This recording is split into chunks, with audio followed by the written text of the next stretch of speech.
WPTV. Welcome back to the desk. The NBA playoffs tip off tomorrow, and there's a lot to break down with the basketball crew. Now we'll start things off with the East. Dante, what matchups stick out to you? Most importantly, is there any strange matchups that you may see? What's your thoughts on the seeding? What's going on in the East? Well, let's take a look at the entire East matchups here. You know, we'll take a look. The Raptors had a phenomenal season. They're taking on the Wizards, who are kind of crawling into the playoffs. The injured Celtics take on the Bucks, the Sixers, and the Heat, and they're at the 4 seed.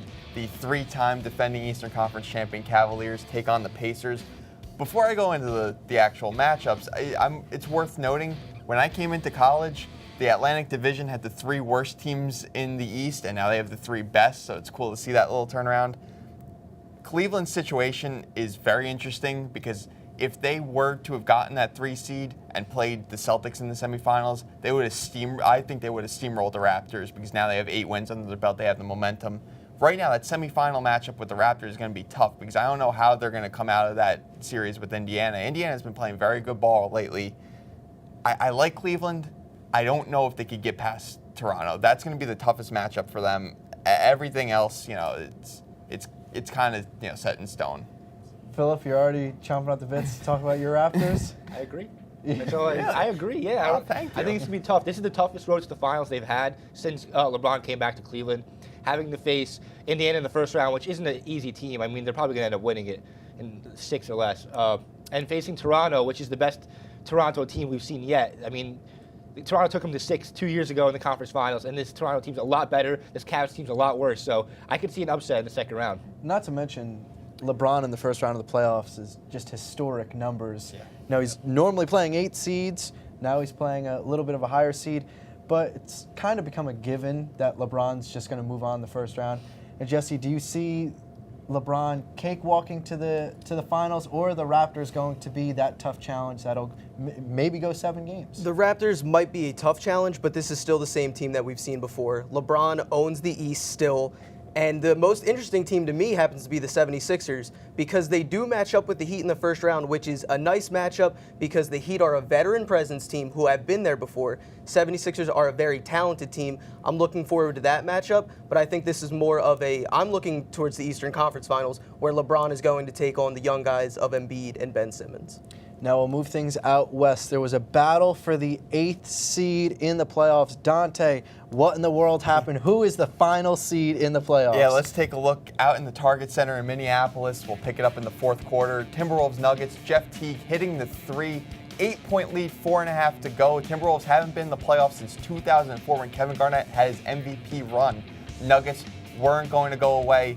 That is Jamal Murray with the easy step back 3 to tie it up. Kemba Walker-esque. How about that? And here we go. Jamal Murray again. Tough drive in the paint. Gets the layup to go somehow over Karl Anthony Towns. It's a tie ball game once again. 4 seconds left. Nikola Jokic trying to get the 3, stripped by Taj Gibson. Take a look at it again.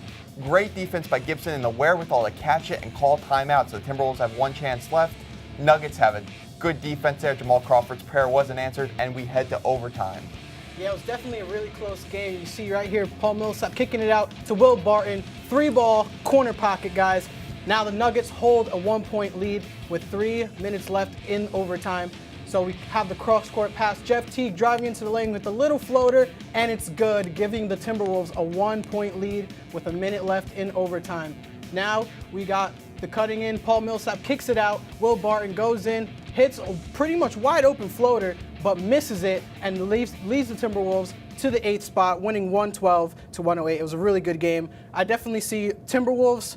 It's going to be a really interesting matchup. They're up against the Rockets. If we take a look at the actual Western Conference standings now, it's pretty good. I mean, we got, like I said, Rockets, Timberwolves. Then we got the Warriors and the Spurs, a little rematch of the Western Conference Finals from last year. Then we got the Blazers versus the Pelicans and the Thunder versus the Jazz. What I'm really looking forward to, besides Rockets, Timberwolves, is the Blazers versus the Pelicans. For seeds 3 through 8, it was pretty much up for grabs for anyone, but Damian Lillard and CJ McCollum versus Anthony Davis, that's definitely what I'm looking forward to the most. Do you see any of these teams contending with the Warriors or the Rockets? If so, what do they have to do to contend with these teams? I think, honestly, the only team that can contend maybe would have to be the Utah Jazz. They got Donovan Mitchell, who's leading their team to the number 5 seed. They could have had a number 3 seed, but they had slipped down to number 5. But Donovan Mitchell, I think Defensive Player of the Year, Rudy Gobert down low. There's no other way to go for a team that can upset them than the Utah Jazz. Dante? It's going to be an easy road for Golden State and Houston, especially Golden State, I think. It would be a different first-round matchup if Kawhi Leonard was playing, but he's not Willis Reed. He's not coming through the tunnel injured. Yeah, as long as Steph Curry comes back and they mesh well and they don't get lackadaisical, which I think Steve Kerr is trying to acknowledge. He's trying to communicate to his team, hey, listen, these teams are hungry. They're going to come out firing against you guys. If they come out and play like the Warriors, we know how they're going to have no problem with the Rockets. They're not going to have a problem in the rest. The third most talented team in the West is the Oklahoma City Thunder. It all hinges on if Paul George decides to play basketball again. Since the All-Star break, he shot 37% from the field goal. It mind boggles me how bad he's been with the Thunder, but they are the third most talented team in the West. They can contend with them. To be fair, in 2013, the most talented team in the West was the Los Angeles Lakers with Dwight Howard, Steve Nash, and Kobe Bryant. Talent doesn't usually equate to success. I mean, I agree that if they all stride as they were, MVP talents that they once were, then maybe. But I think if we were to see that, it probably would have happened already. Yeah. It'd take possibly a miracle for it all to just magically gel right now. Now, Filip, we'll keep it with you. The past 3 years, it's been Cavs, Warriors. Are we going to see it again, or is a team like your Raptors going to step in? Well, I didn't know. I was never a Raptors fan. I'll take it. I'll accept it. But we could see that again. It's very possible. I mean, if we look at the stats from this year, both teams have had great success. The seeding-wise, Warriors are second. First time in 4 years that they're in the second seed in the West. Really impressive. And the Cavs are slipping too. That's the crazy thing. I mean, we're used to seeing the Cavs 1, 2, maybe 3, and now they're the 4th seed. I mean, this is surprising me. Obviously, points per game, the Warriors are the best net rating in the league. Or second best, next to the Rockets. Which the Rockets, I think, are the best chance to stop the Warriors from making it to the finals. I mean, of course, the Cavaliers face tough talent and probably playing Toronto in the second round, maybe filling in the conference finals, but I think the Rockets have a serious chance of stopping the Warriors this year. Jesse, you think it's going to be the Rockets? I'm right with Filip. I think this is going to be a Rockets-Cavaliers final. I think as long as the Cavaliers have LeBron James and he dominates the East as he always does, I think we mostly pencil LeBron in for the finals, and this is the most weak we've ever seen Golden State be.